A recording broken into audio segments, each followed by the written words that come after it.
Welcome back to Papa Leroy Cooks. Edward went out and caught some nice tuna, actually a bluefin tuna, and we have some right here. So we're gonna do like a little appetizer dish today. It's called tataki, and it's where I take some tuna. It can be done with different kinds of fish, but mostly tuna and red meat, like a really good wagyu beef. The whole thing is we sear it. We leave it raw and we sear the outside. You can put whatever kind. Some people put just black pepper, a little salt. But I'm gonna use a kind of a unique seasoning that I put together just for blackening and doing that kind of stuff. So we'll share with you that a little later on, possibly where you can get that. Maybe in the future we're gonna go ahead and manufacture that for sale. But right now I got everything laid out for right now. We're gonna have to do a sauce. This is homemade ponzu, which I just made. And then this is daikon radish. So what we're gonna have to do is grate some of that, but then we're also gonna have to shred some of it for garnish. Without further ado, we'll go ahead and get started. I'm going to start peeling my daikon, and we'll also, in the description, we'll give you a recipe on homemade ponzu if you want to make your own. What we have is a daikon radish. You can find a lot of Asian stores. When you go to pick this out though, make sure it's nice and firm, okay? If it's too rubbery, it's old. So see how I can't barely even bend that? That's nice, it's full of water, and that's what you want. You know, with any kind of radish, it's going to stink a little bit. So if you can get by the smell, which is fine, the taste is amazing. And you can cook with this. You can put it in soups and stews. Some Japanese people put it in a couple of different dishes. One of them is called oden, where they cook a lot of fish cake and all kinds of things like that. And they also put some daikon in there too. So it's really a tasty vegetable. So I'm just going to go ahead and peel off as much as I can here. We're gonna, like I said, we're gonna reserve a little bit for grating, but I also need to shred some. See that nice white color with no white spots? When it gets those little white spots in there, that means it's pretty old and it's drying out, okay? And it becomes really pithy. Well, you don't want that pithiness. You just want it nice and juicy. What I have here is my Ben Reiner. It's a Japanese mandolin. We also call it the finger slicer of death, because if you don't watch what you're doing, you will cut your fingers. And it has these little micro blades here. If you can see the micro blades right there, and that's what causes the little shredding, and then this cuts it off. So, but if you run your finger down there, it will slice into them really deeply. Okay, I like to push it against my body when I do it, and just one nice little even stroke. And you see the little shreds falling out the back. This is the easy way to do it. Some Japanese sushi chefs will actually peel the daikon around and around and around, make a long sheet, and then they'll slice it. But I think that takes a lot of training and practice. This is the home way to do it. And I want to go ahead and demonstrate the home way. It's a little easier. And I just keep on twisting it around, trying to get nice even shavings. And this is just plain water it's falling into, because you're going to want to wash it off. Because like I said, this radish is very pungent. And there we go. I think that's enough for garnish. We're going to save this to grate. And we're going to stick this in the sink and run a little bit of water on it. Okay, with the inside part, I got my little Japanese grater. You can find these a lot of times at the little Oriental markets and stuff like that. It's just a real fine grater.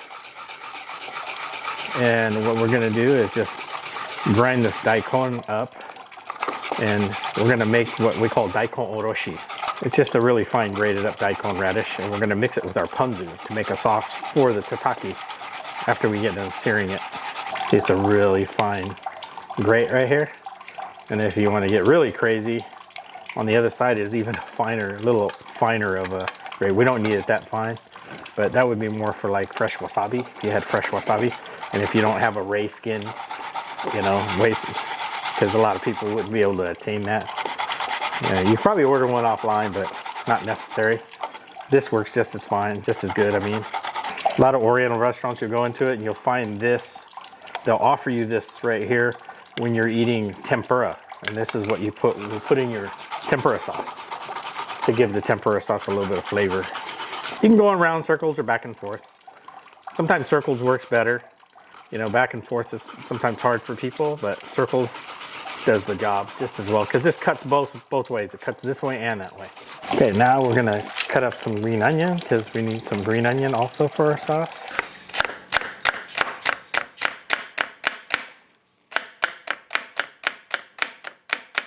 Should be enough for my sauce.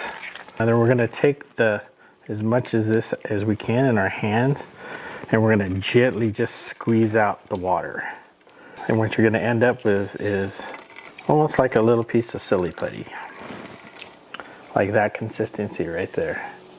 And that's what we're looking for. And probably some of you have probably never really realized that you've eaten this. If you go to a sushi bar frequently, most likely, if you've ordered anything like halibut or snapper, any kind of white fish, and there's like this little red kind of a paste, it's kind of spicy. That's what we call momoji oroshi. It's a red pepper paste that comes in it, and we mix this daikon oroshi with it, and then we put that on top of things like halibut when we're doing nigiri sushi, and it gives it a little bit of kind of a unique flavor, a little spiciness. So chances are you probably even had this. If you're a sushi eater, you probably already had it before, but you just didn't really know that it was daikon. Okay, we're gonna throw in our green onion.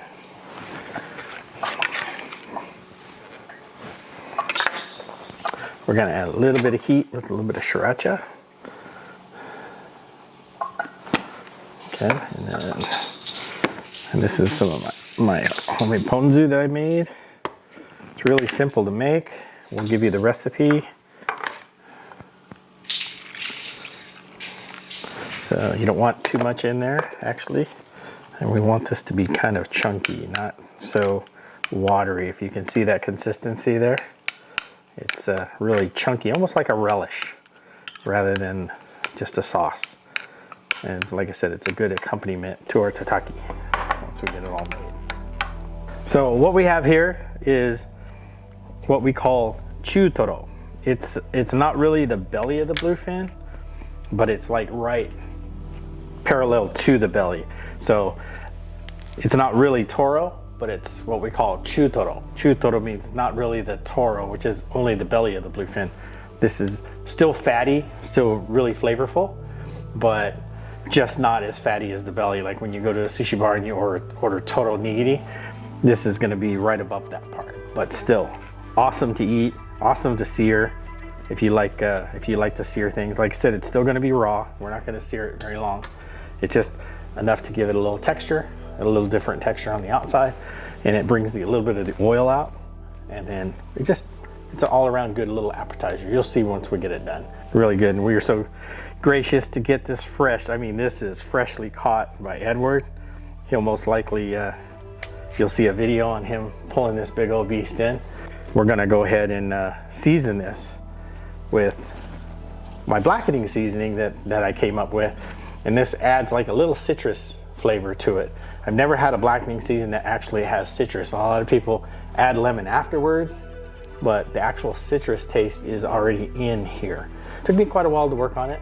A lot of months of trial and error, but I think I've got to the point where it's really good. It's good on almost any kind of fish blackening. So if you like to sear fish and cook it so it's almost all the way done, except for maybe just a little pink, like this is great on salmon. I think this is how Veronica, Edward's wife, likes it the most. She loves it on salmon. So we're gonna put this on the outside of the tataki and go ahead and sear it. I have there's two different ways you can sear. You can sear in a hot pan, like a cast iron skillet with a little bit of oil. Get that thing red hot, pour a little oil in it, and then drop, or lay your fillet in there, and then it'll sear really fine. Or you can just use a blowtorch, and this is like a little butane, little blowtorch that most sushi guys have. It's how we finish off a lot of our sushi. So we're gonna use this to sear it, because we don't want to sear it too much. We just want a light little sear on it. And you can see I'm taking this little bit of this is the fat right next to the skin on the fish. And as you can see that oil that's coming out of there. See, my fingers are so oily just from that little bit that I took off of there.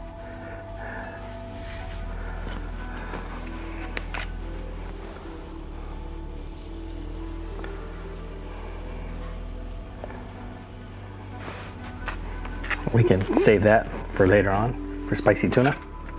We're gonna liberally coat this thing. There's not a lot of salt in this, so it's all more flavor, no salt, so we can get, you want to make sure you get all sides.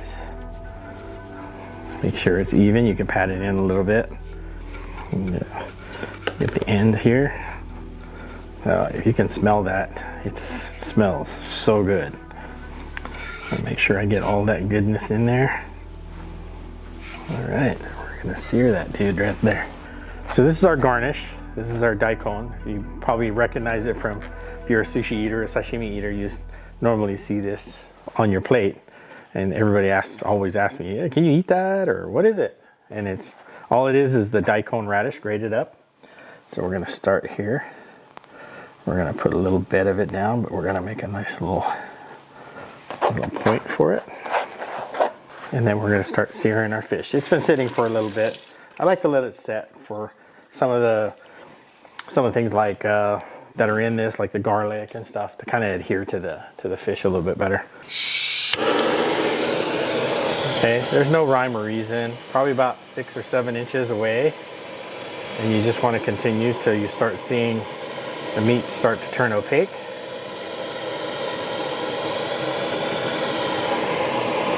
You want to make sure you get all sides.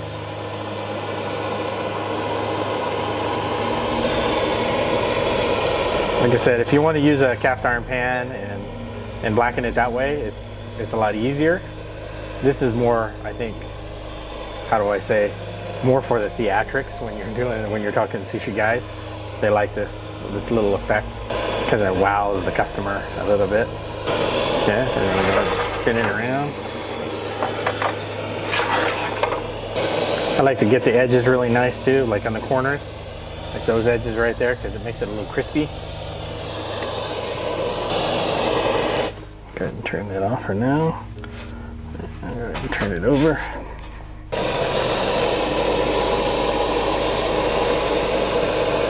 And that should do it. We're gonna let this rest a little bit, and I'm gonna just turn it over to make sure I got all parts cooked. It looks like I do. We're just gonna let that sit and rest for a couple minutes. All right, now that it's rested a little bit, you can see it's nice and firm, got a nice color to it. Okay, we're gonna go ahead and slice it. When we slice sashimi, you wanna have a pretty sharp knife. You always wanna start at the heel and go down like one stroke, and then just lay it over, and you can see that nice, beautiful tuna color.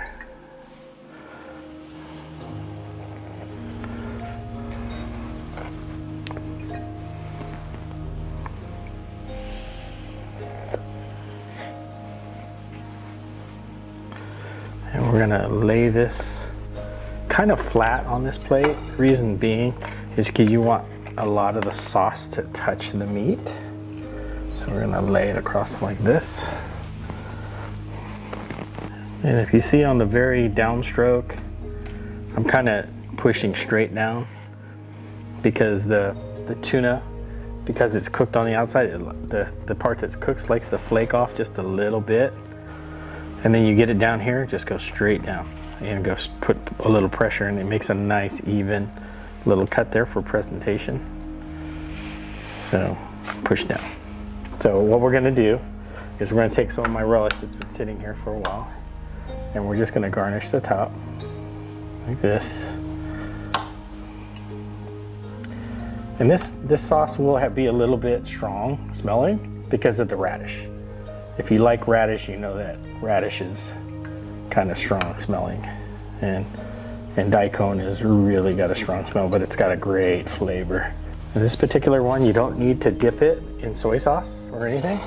It's because the sauce is already on it, and you don't want to put wasabi. If you like it spicy, you definitely can ask, to put some Japanese red pepper or some sriracha on top. Sometimes my customers will say, hey Leroy, I want it spicy. So what I would do is just put a little dab of sriracha on top to give it a little bit more spice. I mean, there's sriracha already in the sauce, but some people like it a little bit spicier. So there you go, there you have it.